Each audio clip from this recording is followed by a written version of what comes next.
Essa é uma aula sobre células microbianas e células não microbianas usadas em bioprocessos e meios de cultivo industriais. Então vamos começar falando sobre as células. Então basicamente nós vamos falar sobre dois tipos de células, sobre células microbianas,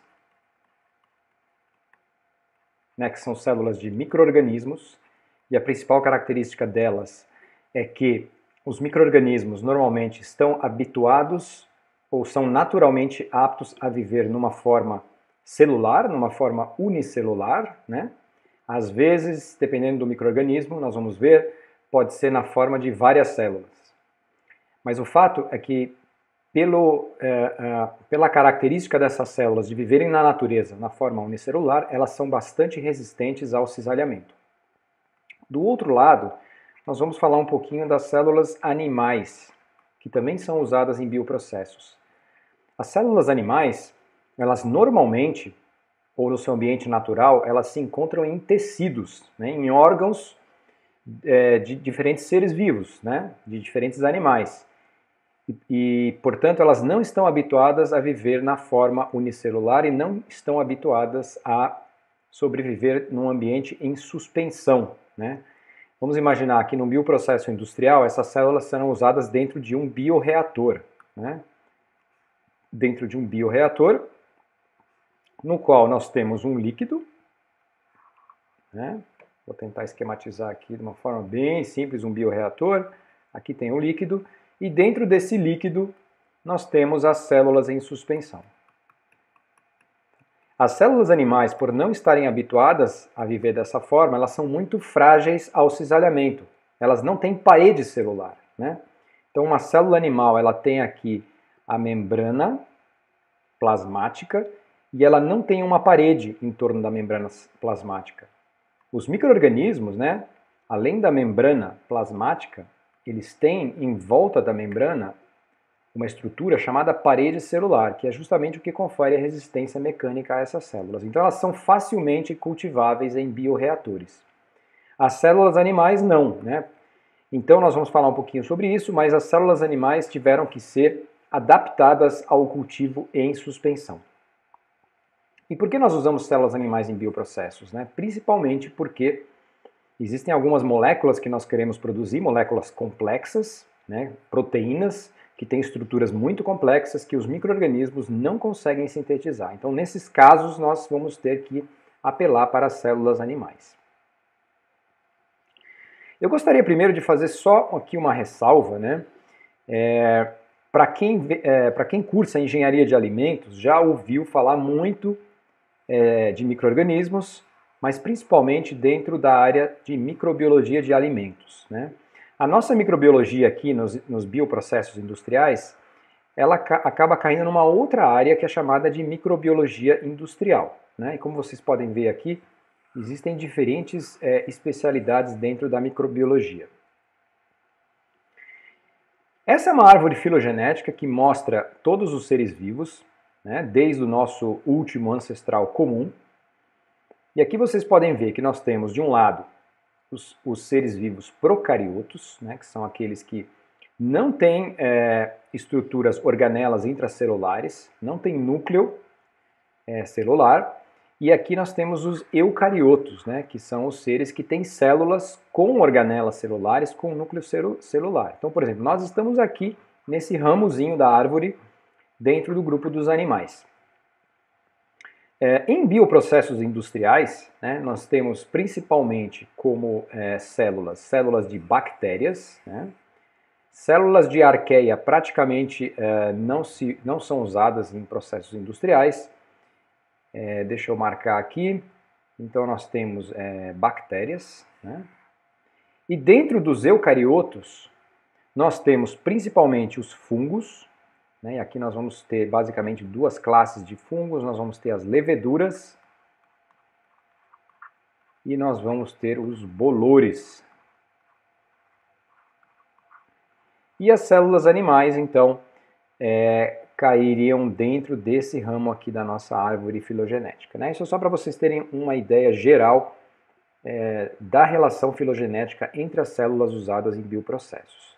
Interessante nós lembrarmos que, apesar de uma levedura observada no microscópio, né, ser uma bolinha pequenininha, e uma bactéria observada no microscópio também ser uma bolinha pequenininha, nós achamos que essa célula bacteriana é parecida com essa célula de levedura, nós somos parentes mais próximos de uma levedura, né? Veja que nós estamos perto aqui na árvore filogenética do que a levedura é de uma bactéria, né? Então não nos deixemos enganar por aspectos meramente morfológicos, né? A evolução ocorreu de tal forma que nós somos parentes muito próximos aqui dos fungos, né? E as bactérias estão lá longe. Nessas imagens vocês podem ver a morfologia ou a cara, né, de células de bactérias. Aqui, por exemplo, isso é uma fotografia de microscopia eletrônica. São células de bactéria que têm morfologia do tipo bastonete ou bacilos, né? Aqui vocês estão vendo leveduras, também uma fotografia de microscopia eletrônica. E as leveduras têm um formato elipsoide, como vocês podem ver, né? Essas marcas aqui nas células de leveduras são cicatrizes de brotamento, né? Então foi daqui que saiu uma célula filha. Aqui não tem a barra de tamanho, mas o diâmetro de uma levedura é mais ou menos umas 5 a 10 vezes maior que o diâmetro de uma bactéria. Os fungos filamentosos, né, nós conhecemos mais esse aspecto deles, que é visível a olho nu, e que aparece às vezes, por exemplo, num pão ou numa fruta na nossa cozinha, que foi embolorada. Mas quando nós pegamos um pouquinho desse micélio, né, que o micélio é o conjunto de hifas do fungo, dos filamentos, e coloca isso em suspensão, num líquido, esse é o aspecto. E aqui vocês estão vendo as hifas, que são os filamentos característicos do crescimento dos bolores, e também vocês estão vendo esporos, né? E aqui tem a estrutura de reprodução que se forma nesse fungo, né? Esse fungo é, por acaso, aqui algum fungo do gênero Penicillium. Nós temos também as microalgas, né? Que apesar do nome de algas, não são algas, são células bacterianas que fazem fotossíntese e que são empregadas em alguns bioprocessos, por exemplo, processos que envolvem a produção de lipídios que depois podem ser usados para a fabricação de biodiesel. Nessa imagem vocês veem o típico ciclo de reprodução de uma bactéria do tipo bastonete, né? Um exemplo de bactéria bastonete é a Escherichia coli, talvez vocês já tenham ouvido falar desse nome. Escherichia coli é a bactéria mais bem estudada e uma bactéria muito empregada em biotecnologia industrial para sintetizar uma variedade de compostos. Então, essas bactérias, vocês veem aqui que elas têm um DNA circular, né, que não fica num núcleo, porque é um procarioto. O ciclo dela de reprodução começa pelo um alongamento da célula e a duplicação do DNA, né, a formação de um septo e, finalmente, a separação das células, gerando duas células filhas igual à célula-mãe. O intervalo de tempo entre esse estágio de uma célula e esse estágio de duas células idênticas à célula-mãe é o que nós chamamos de uma duplicação ou uma geração, né? Então isso aqui seria o tempo de duplicação da população de bactérias.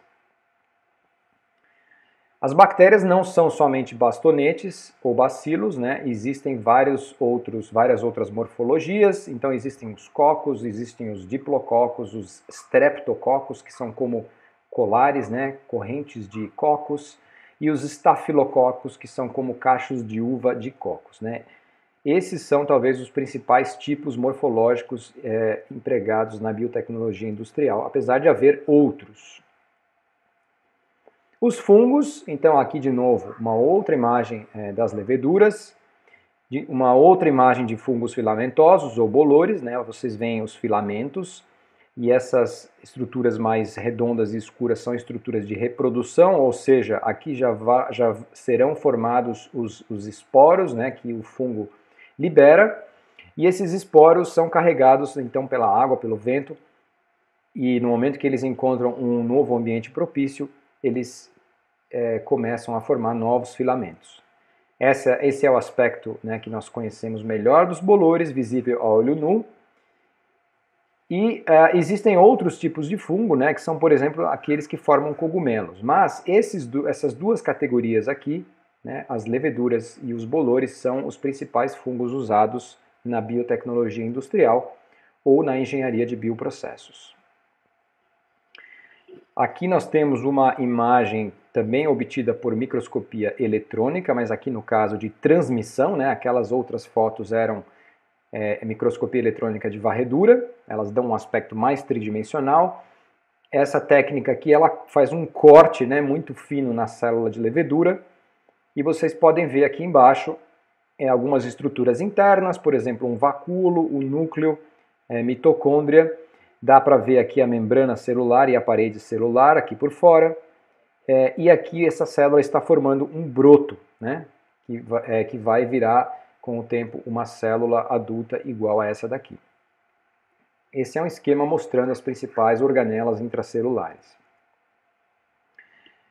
Então, aqui temos a microscopia eletrônica de varredura, né, aquela que dá uma sensação mais tridimensional, a célula-mãe, e aqui o broto ou gêmula que está sendo formado. Depois que o broto ou gêmula se separa da célula-mãe, fica essa cicatriz aqui que nós vimos também nas outras imagens. Como é que é o ciclo de vida da levedura, né? Esse aqui está representado o ciclo de vida assexual, né, ou clonal, porque a levedura também pode eventualmente ter um ciclo de vida sexual. Mas na indústria o que interessa é esse ciclo clonal. Então nós temos aqui uma célula que vai formando um broto, né? Esse broto vai crescendo e em algum momento esse broto se separa da célula-mãe e depois ambas as células podem gerar novos brotos. Vejam que isso é diferente do ciclo de vida da bactéria, né? Porque na bactéria tudo acontece de uma forma muito simétrica. A célula vai se elongando e depois ela divide no meio. Aqui não, aqui nós temos uma célula-mãe que vai formando um broto que vai crescendo. E o intervalo de tempo, né, entre uma célula e duas células iguais é o que a gente chama de uma duplicação ou de uma geração, ou tempo de duplicação, tempo de geração.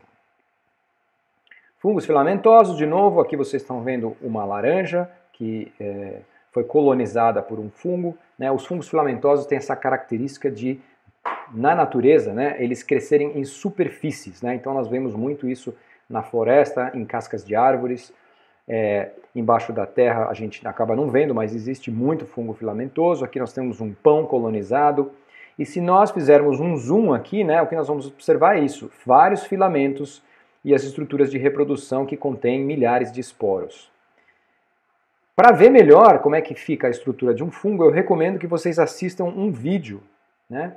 Tem aqui 3 endereços que vocês podem usar para assistir vídeos que mostram de uma forma muito interessante como é que é a morfologia do fungo filamentoso. Como é que o fungo filamentoso cresce, né? Ele cresce na forma de hifas, que são filamentos. Esses filamentos vão se alongando, né? Enquanto houver condições boas, os filamentos vão se alongando e se ramificando. Quando existe alguma condição adversa, por exemplo, esgotamento de nutrientes, começam a se formar as estruturas de esporulação. E aí o fungo libera esporos, né? Porque a ideia é, se não está legal aqui, vamos tentar num outro lugar. Esses esporos são então carregados, facilmente carregados pelo vento ou pela água, né? Vocês têm que imaginar que aqui em torno de nós, no ar, dentro da nossa casa, do lado de fora, está cheio de esporo de fungo. Esses esporos eventualmente caem em cima de uma superfície. Se ela for uma superfície interessante, né, com nutrientes e condições adequadas, os esporos germinam e formam novas hifas, e as hifas vão formar um novo micélio. Isso é só para mostrar para vocês que diferentes espécies de fungo formam diferentes morfologias de estruturas de reprodução. Então, por exemplo, aqui nós temos o Penicillium, que é um fungo usado, por exemplo, para produzir penicilina, ou também aquele fungo que a gente encontra no queijo Roquefort, né? Tem uma espécie de penicílio que chama Penicillium roquefort. E vocês veem a estrutura formada com os esporos, né? É diferente da estrutura, por exemplo, que o Aspergillus forma. O Aspergillus é um outro gênero de fungos muito importante do ponto de vista industrial. Então, só para dar exemplos para vocês, o ácido cítrico que é um acidulante presente em vários alimentos, é produzido pelo fungo Aspergillus niger. E também o Aspergillus é um fungo muito usado para a produção de enzimas, por exemplo, de amilases, né, que são enzimas que são usadas para degradar o amido. E que, por exemplo, tem uma aplicação na produção de xarope de glicose a partir de amido de milho. Mais algumas imagens.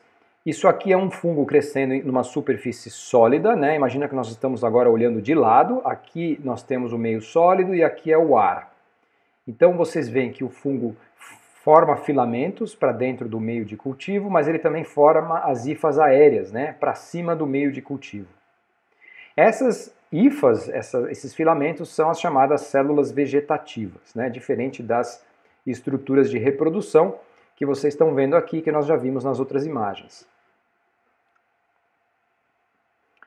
Mais algumas imagens de fungos crescendo agora em placas de Petri. Vocês estão vendo que diferentes gêneros, diferentes espécies de fungo têm diferentes cores, né? Os esporos têm cores diferentes. Então, por exemplo, o Aspergillus niger, ele tem esporos pretos, né? Por isso o nome niger, bem escuros. O Aspergillus nidulans, por exemplo, que é um fungo muito usado em pesquisa científica, já tem os esporos mais esverdeados. E lembrando que o emaranhado de hifas é chamado de micélio. Então, só lembrando, né, que células de bactéria são procarióticas, né? Então são as células que têm uma estrutura desse tipo aqui, do lado esquerdo, ou seja, elas não têm organelas intracelulares, não têm núcleo, o cromossomo, o DNA está espalhado pelo citoplasma da célula. Já células eucarióticas, né, que é o caso dos fungos e também das células animais, tem as estruturas, tem as organelas intracelulares, tem o núcleo e todo o DNA, que por sinal fica organizado na forma de cromossomos lineares, né, fica aqui dentro do núcleo. Tá? Então aqui também se encaixam as células animais. Lembrando que células animais não têm parede celular e os fungos, né, as células eucarióticas microbianas, elas vão ter aqui em volta da célula, que eu estou indicando em vermelho, uma estrutura chamada parede celular, que dá uma altíssima resistência mecânica às células dos fungos, né, que permitem que nós utilizemos esses fungos em bioreatores com agitação mecânica na indústria. É de novo a mesma coisa, só que agora em vez de um desenho, são micrografias eletrônicas, e aqui é usada a microscopia eletrônica de transmissão. Do lado esquerdo uma célula procariótica e do lado direito uma célula eucariótica. Do lado direito vocês estão vendo uma célula de levedura, Saccharomyces cerevisiae, que tem parede celular. Então essa camada externa aqui, ó, essa linha, é a parede celular da levedura. Nesse esquema, vocês têm uma ilustração da diferença típica entre os tamanhos de célula. Então, notem que uma célula eucariótica, ela tem um tamanho bem maior do que uma célula procariótica. Na verdade, a célula procariótica é quase do tamanho do núcleo de uma célula eucariótica, né? E aqui também temos o vírus representado, só para vocês verem como o vírus é bem pequenininho perto dos outros tipos de célula. E vejam, uma célula de bactéria tem um tamanho típico de 1 a 2 micrômetros, né? Lembrando que um micrômetro é 1/1000 de 1 milímetro, 10 a menos 3 milímetros. E uma célula eucariótica, por exemplo, de levedura, ela vai ter um diâmetro em torno de 5 a 10 micrômetros. Agora, saindo dos micro-organismos e indo para as células animais, utilizadas em bioprocessos, aqui do lado esquerdo vocês estão vendo células de mamíferos que são usadas em bioprocessos. E uma das células mais utilizadas são as células de ovário de hamster chinês, né, chamadas de células CHO. São células usadas para a produção de proteínas complexas, normalmente proteínas que têm efeitos terapêuticos. Né? Um exemplo seria, por exemplo, o fator 8 de coagulação sanguínea, que é uma molécula usada muito para tratar pacientes em cirurgia, e que não seria possível de ser produzida em células microbianas. E do lado direito nós temos células de insetos, que também são muito usadas em bioprocessos. Aqui vocês têm links, né? Se tiverem curiosidade, vocês podem explorar mais esses tipos celulares. Aqui nessa tabela tem outros exemplos de linhagens de células animais empregadas industrialmente. Então, eu já falei para vocês das células Shaw. Também são usadas células de rim de baby hamster, células de rim de macaco verde africano, que são as células Vero, e nós temos também as células de hibridomas, né, que são fusões de células de mieloma com linfócitos B. Isso tem alguma coisa a ver com células cancerígenas, né, porque lembrando que no nosso corpo, a maioria das nossas células, elas em algum momento param de se reproduzir. E justamente uma célula cancerígena é uma célula que perdeu essa capacidade de parar de se reproduzir. E num bioprocesso industrial, num bioreator, nós queremos que as células se reproduzam, né? Então essas são células que são criadas para esse propósito e são muito usadas na produção de anticorpos monoclonais, que são produtos muito usados em kits de diagnóstico de algumas doenças. Quem tiver interesse no assunto pode se referir a esse livro da professora Ângela Moraes, que é uma professora da Faculdade de Engenharia Química da Unicamp, junto com outras autoras. É um livro de tecnologia do cultivo de células animais, de biofármacos à terapia gênica. Outras imagens mostrando a morfologia de células animais usadas em bioprocessos. Aqui nós temos fibroblastos, tecido muscular, linfócitos, células epiteliais, neurônios, células de inseto. Mais algumas imagens: células epiteliais, células endoteliais, células neuronais, células de fibroblastos. Então vocês veem que é uma morfologia bastante diversa de células animais usadas em bioprocessos. Aqui vocês têm uma informação que está falando de células aderentes, né? Justamente porque as células animais originalmente estão presentes em tecidos, né, de animais, elas têm uma dificuldade de conseguir sobreviver de forma livre em suspensão num líquido, né? Então muitos bioprocessos industriais empregam carregadores, né, que são partículas sólidas para que as células animais possam aderir sobre essas partículas. E com isso garantir a sobrevivência, né, e a atividade dessas células. Então, para resumir, né, de tudo isso que eu mostrei para vocês, é claro que existe na natureza uma diversidade enorme, né, de micro-organismos, de células microbianas e de células animais. Nem todas vão chegar a ser usadas na indústria. Na verdade, são muito poucas que acabam sendo usadas na indústria de bioprocessos. E essas que são usadas, elas têm que atender algumas características. Quais são elas? Então, em primeiro lugar, uma elevada conversão de substratos, né, presentes no meio de cultivo, nós já vamos falar disso, ao produto de interesse, né? Então, eu obviamente quero uma célula que consiga converter os nutrientes, os substratos do meio de cultivo no meu produto de interesse. Eu quero também uma célula que permita o acúmulo do produto desejado no meio de cultivo, ou seja, que permita o acúmulo desse produto numa alta concentração, né?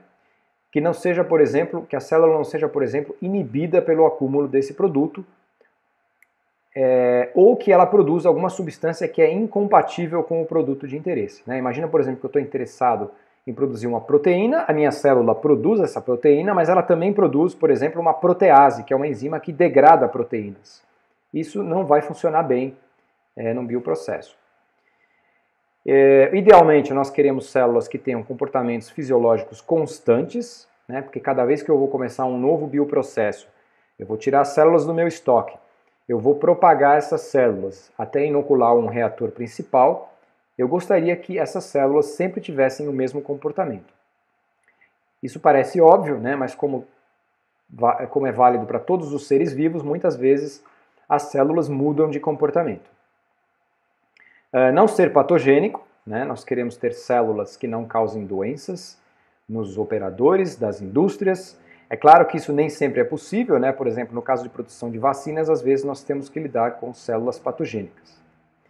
Não exigir condições de processo muito complexas. Quanto mais simples o processo, quanto mais barato ele for, melhor. Não exigir meios de cultivo muito caros. Nós vamos falar um pouquinho mais sobre isso depois, principalmente na questão das células animais. E permitir a rápida liberação do produto de interesse para o meio de cultivo. né? Algumas vezes a minha célula, ela produz aquele composto que eu quero, mas esse composto acaba ficando preso dentro da célula. Isso inviabiliza um processo industrial? Não, não inviabiliza, mas complica a minha etapa de purificação. Porque depois, quando eu for purificar o meu produto, eu preciso romper a minha célula e purificar o meu produto a partir de tudo, né, que foi exposto e que estava dentro da célula. Se eu tiver um processo em que a minha célula ela libera o produto para o lado de fora, facilita muito a minha purificação, porque a primeira etapa da purificação é separar as células do caldo fermentado, né? E se o meu produto de interesse está no caldo fermentado, eu já separei as células, é muito mais fácil purificar a partir do caldo fermentado. Finalmente, essa é uma lista, né? Claro, do tipo mundo perfeito. Quase nunca será possível que um micro-organismo ou a célula preencha todos esses requisitos. Então, nós queremos, na medida do possível, atingir todos esses requisitos, mas nem sempre tudo isso é possível. De onde vêm os micro-organismos ou as células que nós usamos em bioprocessos? Existem no mundo as chamadas coleções de culturas, né, que são instituições que preservam micro-organismos e células de forma adequada, por exemplo, através do congelamento, né, em nitrogênio líquido ou em freezers com temperaturas muito baixas.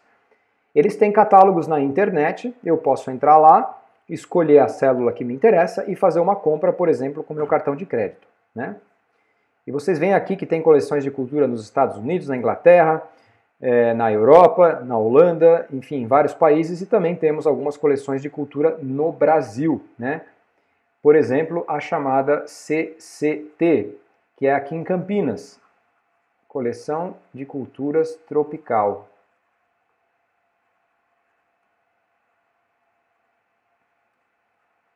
Então é possível, eventualmente, comprar uma célula que você esteja interessado, um micro-organismo que você esteja interessado nesta coleção de culturas aqui em Campinas. Outra hipótese, em vez de comprar células ou micro-organismos de coleções de culturas, é fazer um screening, quer dizer, fazer um peneiramento, fazer uma busca de micro-organismos na natureza, né?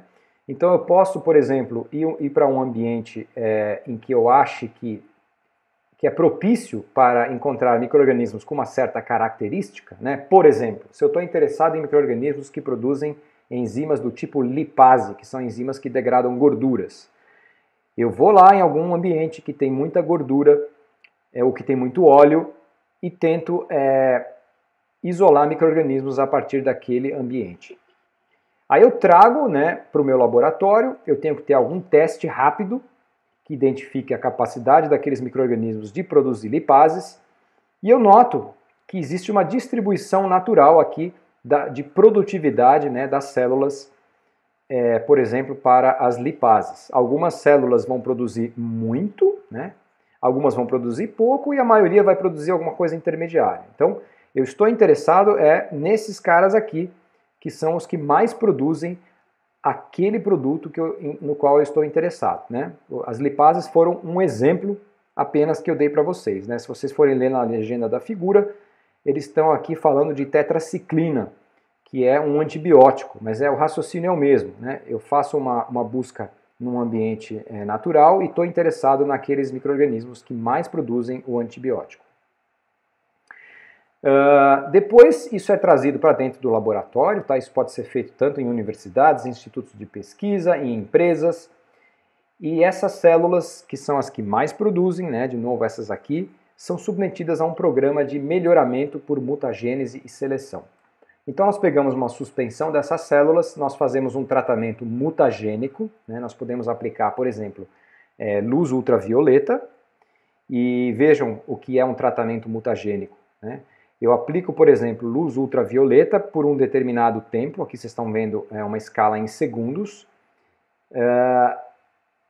Da minha quantidade inicial de células, né, quanto mais tempo for a exposição à luz ultravioleta, menor vai ser a quantidade de sobreviventes. Quer dizer, eventualmente, se eu deixar essas células todas expostas por um tempo muito longo, todas vão morrer. Mas vamos dizer que eu deixei aqui uns 60 segundos nessa exposição aqui a radiação ultravioleta, metade da população morreu, a outra metade que sobreviveu sofreu mutações, né, sofreu modificações no seu DNA. O que são mutações? Mutações são modificações no DNA. Então, por exemplo, se no genoma daquele micro-organismo, daquela célula, eu tenho uma base, uma sequência de 3 bases, né? Lembrando que isso é um códon que codifica um aminoácido, aqui no exemplo está a lisina, e for TTC. A exposição a agentes mutagênicos pode alterar esse código para TTT. No caso, o TTT também é um códon que codifica para a lisina. Então, nesse caso, nós tivemos uma mutação silenciosa, né? Mudou o DNA, mas não mudou o aminoácido codificado por esse códon. No entanto, se a mutação ocorrer aqui na primeira posição e esse T for alterado para um A, né? Aí o meu códon virou ATC, e o ATC, por acaso, é um códon stop, né? Se vocês lembrarem do código genético, alguns códons codificam para o códon stop, que significa que é para parar a transcrição do gene ali. E nesse caso, então, a minha proteína foi interrompida no meio, antes de ter sido completamente sintetizada. Então, provavelmente, eu anulei a expressão dessa proteína, né? E aí vai mexer no fenótipo do micro-organismo da célula, porque aquela proteína não será mais expressada. Outras hipóteses são mutações que mexem no códon, né? Mudam o aminoácido. Aqui no caso, por exemplo, a lisina virou arginina. Aqui no outro exemplo, a lisina virou treonina. Então nós teremos uma proteína diferente, né? Cuja atividade pode ser maior ou menor do que a proteína original. Então esse é o tratamento mutagênico. Algumas células morreram, outras sobreviveram. Aí eu aplico de novo o meu teste, por exemplo, de atividade de lipase, né? Vou seguir naquele meu exemplo. Eu estou interessado de novo nos caras que produzem mais lipase. Então, depois que eu fiz o meu teste, a minha mutagênese, e fiz o meu teste, notem que a maioria dos mutantes piorou a produção, né? A barra maior está aqui do lado de baixo. De novo, eu estou interessado nesses caras aqui, que são os que melhoraram a produção de lipase, né? Eu estava aqui no 100% antes. Notem que uma pequena quantidade, às vezes uma cultura só, sofreu uma mutação que, por acaso, por sorte, resultou no aumento da produção de lipase. Então, eu vou pegar esses caras aqui, né? E vou levá-los para uma nova rodada de mutagênese, né? De novo, alguns vão morrer, outros vão sobreviver. Aqueles que sobreviveram eu vou testar para a atividade que me interessa. Eventualmente eu acho alguns candidatos melhores do que os anteriores. E aí eu vou seguindo esse ciclo de mutagênese e seleção, né, tentando sempre procurar células que vão aumentando a capacidade de produção do meu composto de interesse. Essa é uma estratégia muito usada, foi muito usada em várias empresas. O exemplo clássico é o exemplo da produção de penicilina, né, que levou ao aumento da produção de penicilina em centenas de vezes em relação às linhagens originais de penicillium.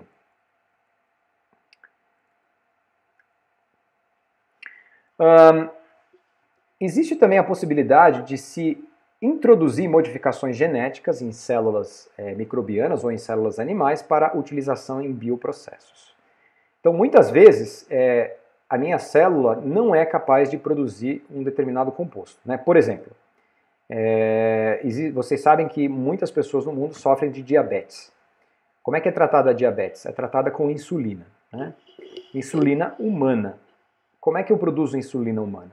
Então, o gene da insulina humana, ele foi clonado numa bactéria ou numa levedura. Existem os dois tipos de processo, né? E essa bactéria ou essa levedura engenheiradas são cultivadas em bioreatores e a partir daí é que se obtém a insulina que os diabéticos usam, né? Como é que é feita essa modificação genética? Então, existem moléculas de DNA circulares que são chamadas de plasmídios, né? E elas existem naturalmente na natureza. São separadas do cromossomo, tá? Esse é um DNA extracromossomal. Mas os plasmídios são muito interessantes porque eles são veículos, né? São vetores para nós inserirmos um DNA novo numa determinada célula. Então, por exemplo, eu posso pegar um plasmídio, né, de uma bactéria, por exemplo, a Escherichia coli. Eu corto esse plasmídio, já vou explicar como são feitos esses cortes, e insiro, né, nesse corte um DNA estranho, por exemplo, o gene que codifica para a insulina humana. E agora eu tenho um plasmídio que contém o gene da insulina humana. Depois eu pego esse plasmídio e transformo dentro da célula de bactéria, né? Eu introduzo esse plasmídio dentro da célula de bactéria. Então aqui vocês estão vendo a célula da Escherichia coli representada, aqui está o cromossomo dela, e aqui está o plasmídio que eu inseri, que tem lá o gene que codifica para a insulina.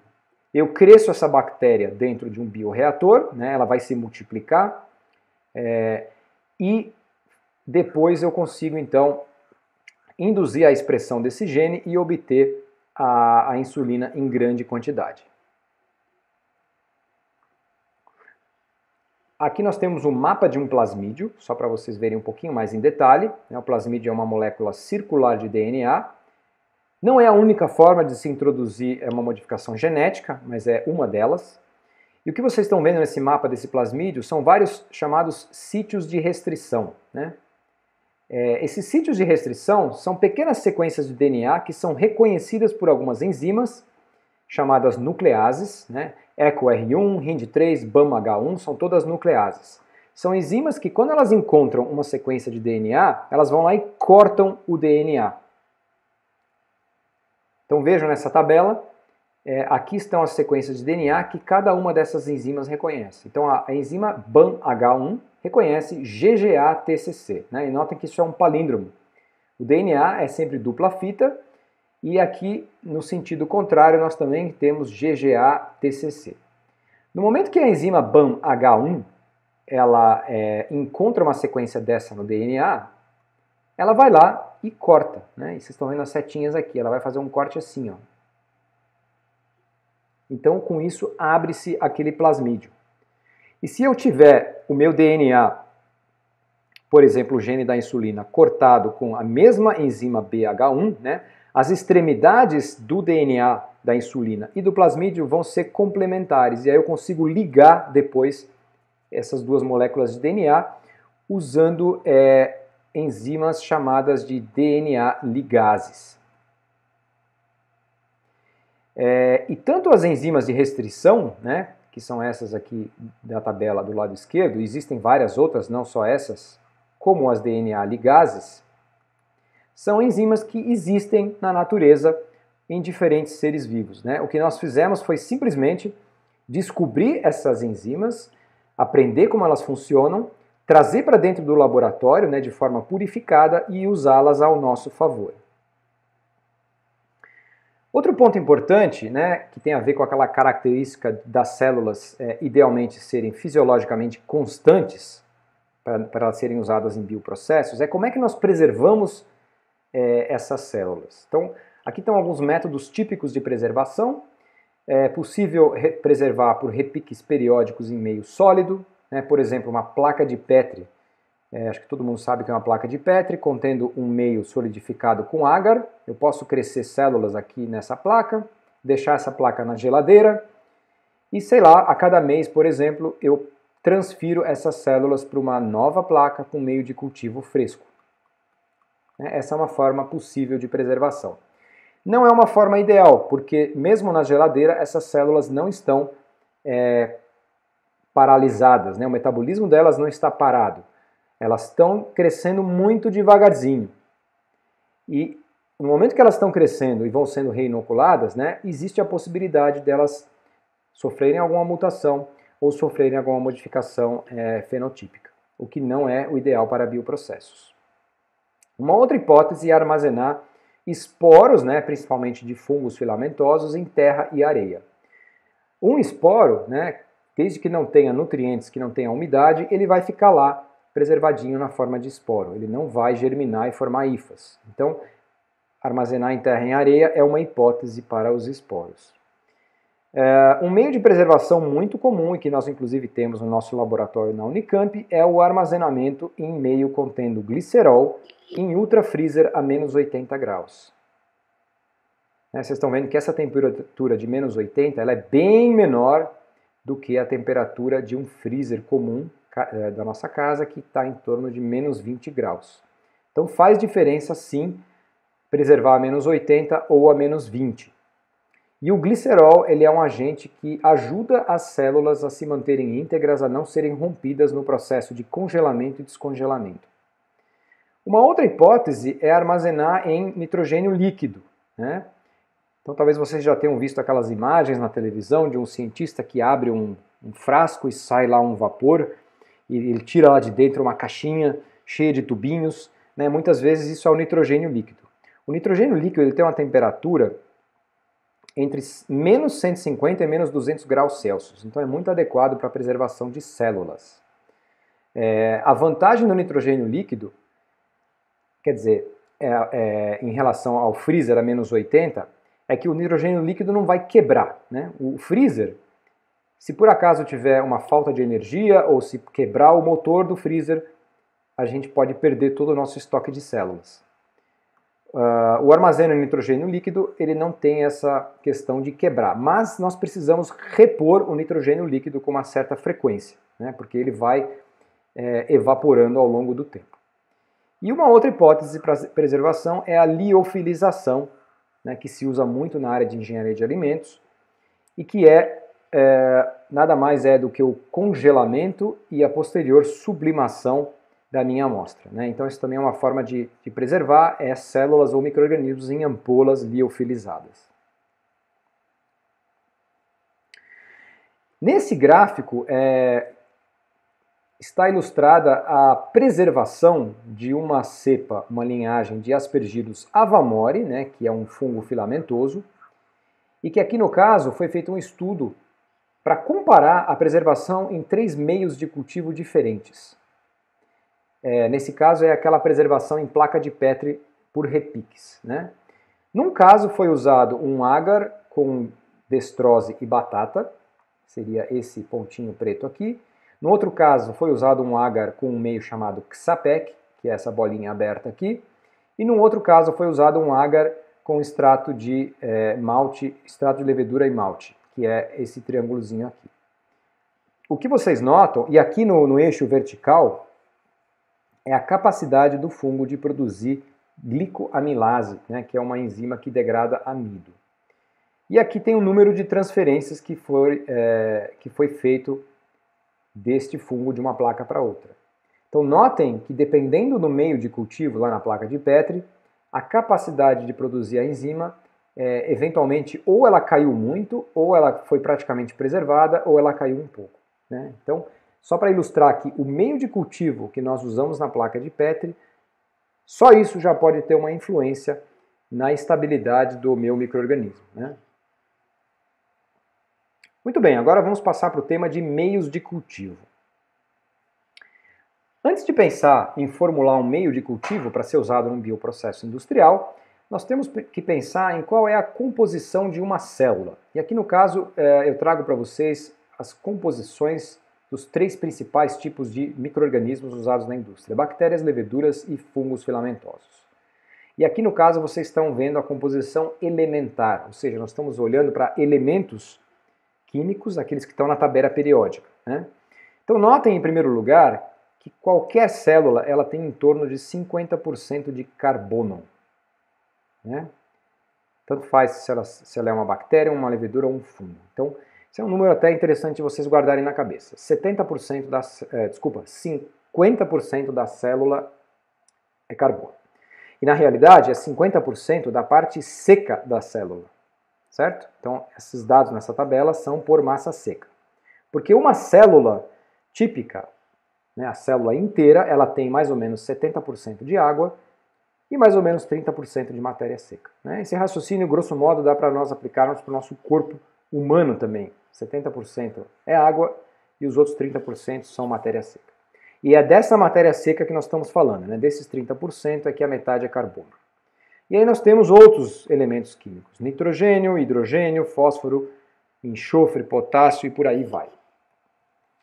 Mas a grande parte, né, se nós pegarmos os elementos químicos que formam esse acrônimo CHOMPS, carbono, hidrogênio, oxigênio, nitrogênio, fósforo, enxofre, né, isso aqui dá, sei lá, 90% pelo menos da matéria seca de uma célula. Mas o que é importante então? Nós temos que formular meios de cultivo que forneçam para as células todos esses elementos químicos. E é claro que nós não vamos poder pegar água e dissolver elemento a elemento, né? Esses elementos químicos eles não existem na forma de elementos químicos na natureza. Eles estão presentes em moléculas, como por exemplo, açúcares, sais, aminoácidos e outras moléculas. De maneira geral, os componentes de um meio de cultivo podem ser divididos em macronutrientes, micronutrientes e fatores de crescimento. E cabe lembrar também que os meios de cultivo industriais são normalmente líquidos, né? Então todos os componentes são dissolvidos em água e de preferência todos os nutrientes devem estar dissolvidos, né? Ou seja, a gente precisa tomar cuidado na hora de formular o meio para não gerar a precipitação de alguns dos nutrientes. Os macronutrientes são aqueles que estão presentes em maior proporção, né? Então, por exemplo, aqueles nutrientes que contêm o carbono, que contêm o nitrogênio. Exemplos de como é que nós adicionamos esses elementos químicos nos meios de cultivo. Através de açúcares, como a glicose, através de ácidos, como o ácido acético. Já o nitrogênio pode ser adicionado na forma de sais de amônio, por exemplo, ou sais de nitrato. Só para citar alguns exemplos. Fósforo é adicionado na forma de fosfatos, enxofre é adicionado na forma de sulfatos, e aqui vocês têm mais informações sobre outros possíveis nutrientes.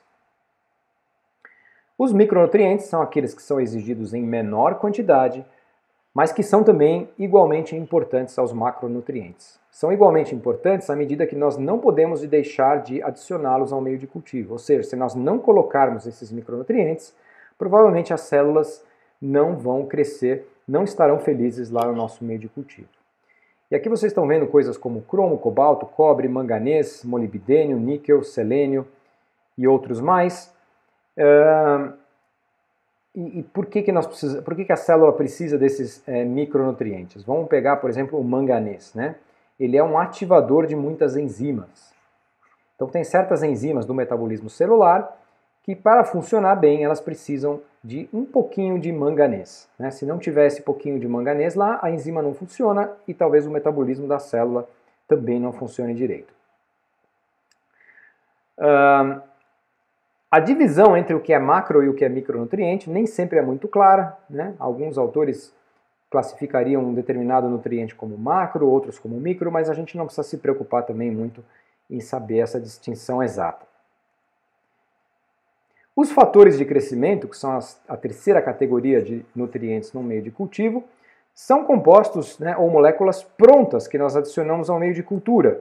São moléculas que normalmente as células precisam no metabolismo delas, mas que elas não têm o maquinário metabólico para sintetizar. Então, por exemplo, nós humanos temos aqueles famosos aminoácidos essenciais, né, que eu nunca sei se são em torno de 10, mais ou menos metade dos 20 aminoácidos proteinogênicos, que nós precisamos ingerir na dieta, né? Então, para nós, esses aminoácidos essenciais são fatores de crescimento. Exemplos de fatores de crescimento para leveduras, né? Para Saccharomyces cerevisiae, a levedura mais conhecida, usada para fazer pão, para fazer vinho, para fazer cerveja. Biotina, ácido pantotênico, inositol, tiamina. São vitaminas que nós precisamos adicionar ao meio de cultivo para que a levedura possa crescer e se desenvolver, né, muito bem. Uma outra definição também importante, né, é que existem meios de cultivo que são chamados de meios definidos, né, como por exemplo esse daqui. São meios que nós formulamos e conhecemos a composição exata deles. Nós sabemos todos os nutrientes que são adicionados e nós podemos fazer esse meio hoje, daqui a um ano, no Brasil, na Europa, na África. São meios reprodutíveis. Existem outros meios de cultivo que são, esse da direita, que são meios chamados de complexos. São meios muitas vezes mais simples de formular, porque tem menos coisas para nós adicionarmos, mas que têm componentes complexos, como por exemplo extrato de levedura, peptona, né, são componentes obtidos de fontes naturais, por exemplo de carne, de leveduras, que trazem vários nutrientes, mas que nós não conhecemos a composição exata deles. Então, formular um meio desse tipo aqui hoje, ou daqui a um ano, ou num outro lugar do planeta, significa composições de meio ligeiramente diferentes, que podem influenciar no desempenho das células. Um outro aspecto interessante nessa tabela, que vocês podem ver, é que existem micro-organismos e células que têm diferentes capacidades biosintéticas ou diferentes exigências nutricionais. Então, por exemplo, a Escherichia coli, né? Se nós colocarmos fosfato, sulfato, manganês, cálcio, glicose e alguns elementos traço, né, que também são são chamados de elementos traço, mas são os micronutrientes, a Escherichia coli cresce bem aqui. Não preciso adicionar mais nada, né? Já essa outra bactéria, Leuconostoc mesenteroides, vejam a lista de compostos que eu preciso adicionar, praticamente todos os aminoácidos, alguns nucleotídeos, vitaminas, para que ela possa crescer. Quer dizer, se eu não adicionar tudo isso daqui, essa bactéria não vai crescer. Portanto, esta bactéria, Leuconostoc, ela tem uma exigência nutricional muito maior que a E. coli. E outra forma de dizer a mesma coisa é que a Leuconostoc tem uma capacidade biosintética muito menor do que a Escherichia coli. E por que isso é assim, né? Que as diferentes células têm diferentes capacidades biosintéticas? Leuconostoc é uma bactéria frequentemente encontrada em ambientes lácteos, né? No leite. E, portanto, ela está habituada a um ambiente que naturalmente fornece, por exemplo, todos os aminoácidos. Então, ela, ao longo da evolução, ela perdeu a capacidade de sintetizar os aminoácidos porque ela tem os aminoácidos ali disponíveis. Já a Escherichia coli, que habita, por exemplo, nosso trato gastrointestinal, né, ela não tem tantas moléculas disponíveis no seu entorno. Então ela teve que manter a capacidade, por exemplo, de sintetizar os 20 aminoácidos. Vocês notam aqui que eu não preciso adicionar aminoácidos para o crescimento da Escherichia coli, né? Ela sabe, ela tem um metabolismo para, a partir da glicose, né, essa fonte de carbono que está aqui no meio, sintetizar os 20 aminoácidos. Como é que são os meios de cultivo industriais? Normalmente eles são meios complexos, né? Não são meios definidos, porque os meios definidos acabam sendo meios mais caros, porque eu preciso ter todos os componentes purificados, etc. E eles são normalmente meios que acabam lançando mão dos chamados resíduos agroindustriais. Né? Nós aproveitamos resíduos para formular esses meios. Por exemplo, o melaço de cana-de-açúcar, né? Ele é um resíduo da fabricação do açúcar. Então, quando eu pego o meu caldo de cana, evaporo a água, cristalizo o açúcar, sobra um líquido marrom escuro, muito viscoso, chamado melaço. Esse melaço, ele contém ainda alguns açúcares que não cristalizaram, e ele contém muitos minerais, e é uma excelente base para a formulação de um meio industrial. Isso tudo porque os meios industriais precisam ser baratos, eles não podem ser caros, né? Quanto mais barato for um meio industrial, é claro, desde que ele supra as necessidades nutricionais das minhas células, melhor.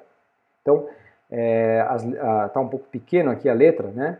Mas eu vou fazer um zoom aqui só para vocês verem que na produção de ácido itacônico, né, que é um bioprocesso industrial bastante clássico, nós temos aqui o uso do melaço de cana como uma fonte de nutrientes, né?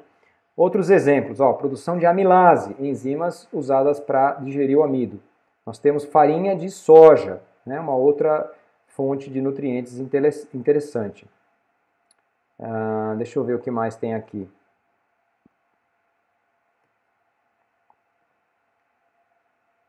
Temos melaço novamente, né, na produção, por exemplo, de endotoxinas.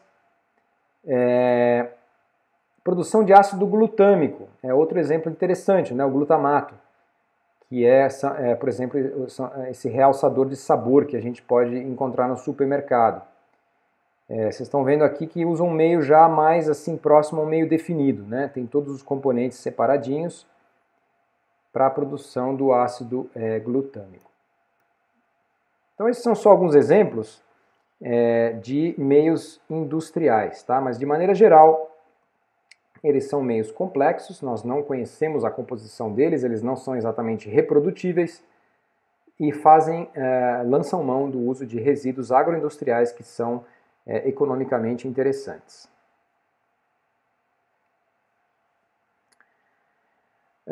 Um ponto importante aqui é o seguinte, né? A formulação do meio de cultivo vai depender muito do valor agregado do meu produto final. Então, por exemplo, se eu estou interessado em produzir etanol combustível, que é uma molécula muito barata, de baixo valor, eu tenho que usar meios de cultivo também muito baratos, né? Mesmo que esses meios sejam complexos e não reprodutíveis. É o caso aí, o exemplo é o melaço de cana-de-açúcar. Mas, num bioprocesso que visa a produção de produtos de alto valor agregado, como, por exemplo, aquelas moléculas com propriedades terapêuticas, a insulina, por exemplo, né? Moléculas que nós vamos injetar, por exemplo, em seres humanos, são moléculas que exigem etapas de purificação muito detalhadas, né? Nós não podemos pensar, por exemplo, em injetar uma molécula num ser humano que vai levar essa pessoa até algum problema ou eventualmente até a morrer. Então, nesse caso, para facilitar as etapas de purificação, né, muitas vezes nós temos que já pensar em usar um meio de cultivo bem limpo.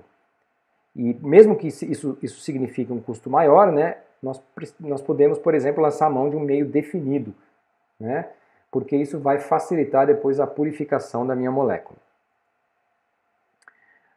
Um outro exemplo de resíduo agroindustrial bastante usado é a milhocina. A milhocina é um resíduo do processamento do milho, né? Então, na indústria de alimentos, existem vários produtos que são gerados a partir do milho, e o líquido que sobra ali é chamado de milhocina.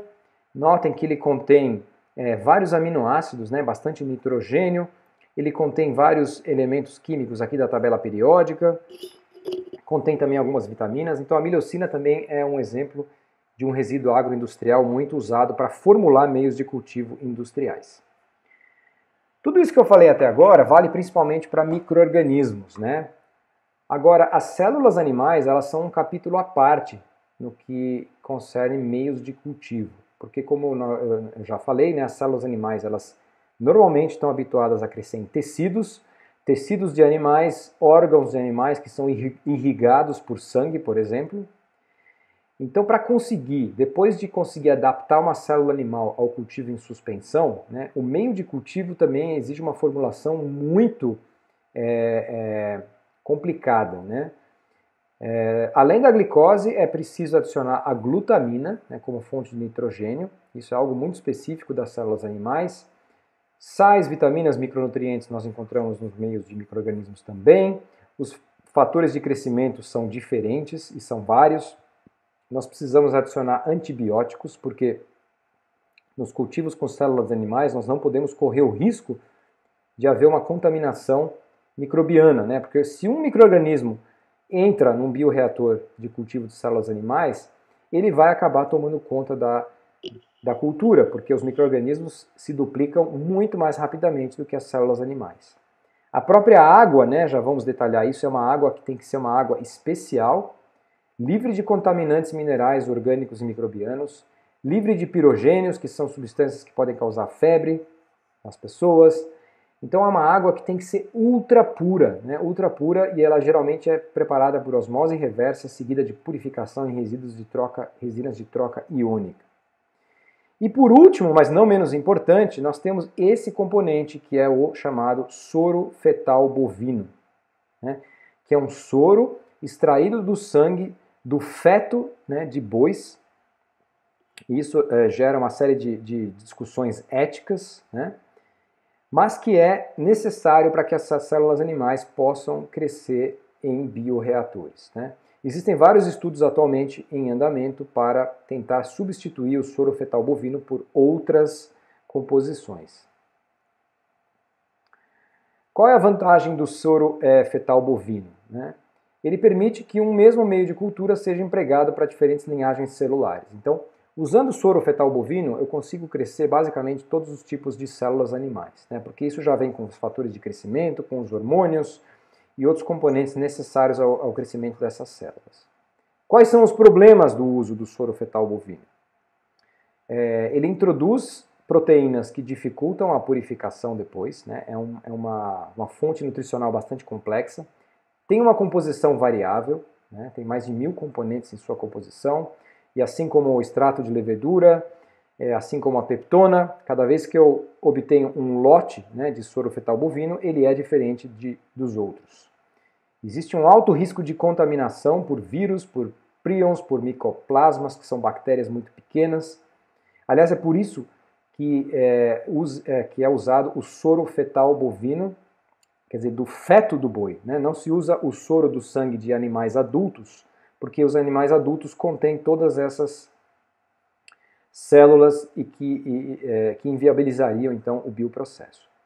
Tem um altíssimo custo, né, de preparação e tem aspectos éticos, porque é necessário sacrificar esses fetos para a extração desse soro.